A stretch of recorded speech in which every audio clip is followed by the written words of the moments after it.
première question est pour Baudouin, elle est pour toi. Est-ce que tu peux nous expliquer de façon globale quelles sont les principales modifications de ce droit successoral actuel? Au niveau des enfants, il y a une réserve. La réserve, c'est la partie qu'on ne peut pas enlever à un enfant quand il hérite. Alors c'est important de savoir que les enfants ont cette part réservataire parce que ça implique automatiquement que quand on donne quelque chose à un enfant et qu'on ne le donne pas à son frère ou à sa sœur, eh bien la donation que vous avez faite à l'un peut être remise en cause par le frère ou la sœur.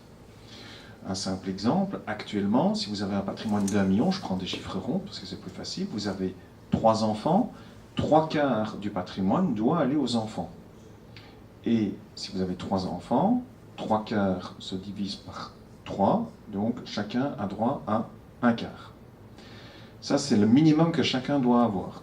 Si sur le million, la société familiale vaut 500 000 € et qu'il n'y a qu'un enfant qui veut reprendre la société, eh bien vous voyez tout de suite où est le problème, c'est que cet enfant va avoir une moitié, c'est-à-dire plus que le quart auquel il a droit. Donc il va devoir indemniser, il va devoir donner une contrepartie financière à ses frères et sœurs pour avoir l'entreprise. S'il ne sait pas financer ça, eh bien il va devoir effectivement passer par la vente de la société. C'est de là que j'ai dit qu'il y a une opportunité dans le cadre de succession mal préparée. À l'avenir, il faut savoir qu'à partir du 1er septembre, cette règle des 3/4 pour 3 enfants, eh bien, maintenant, ça va disparaître. À partir du 1er septembre, il n'y aura qu'une partie qui sera réservée, c'est une moitié. Quoi qu'il arrive, peu importe le nombre d'enfants. Donc, avec les 3 enfants, il y aura une moitié qui sera réservée aux 3 enfants. L'entreprise valant 500 000, ça correspond juste à la moitié du patrimoine.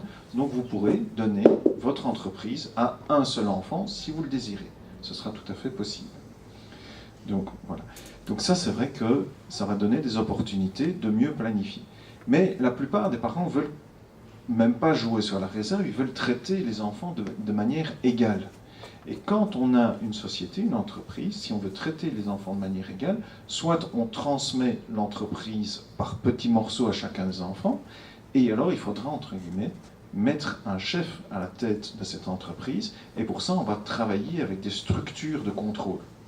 Et ça, c'est important. Et donc, ces structures de contrôle évoluent à l'avenir. Il y a plein de projets. Le ministre Jens n'arrête pas de nous offrir de nouvelles opportunités de faire des conférences, puisqu'il va réformer le code des sociétés, le code de l'entreprise, le droit civil. Tout cela va changer dans les années qui viennent, et ça va créer des opportunités comme des difficultés. Donc voilà.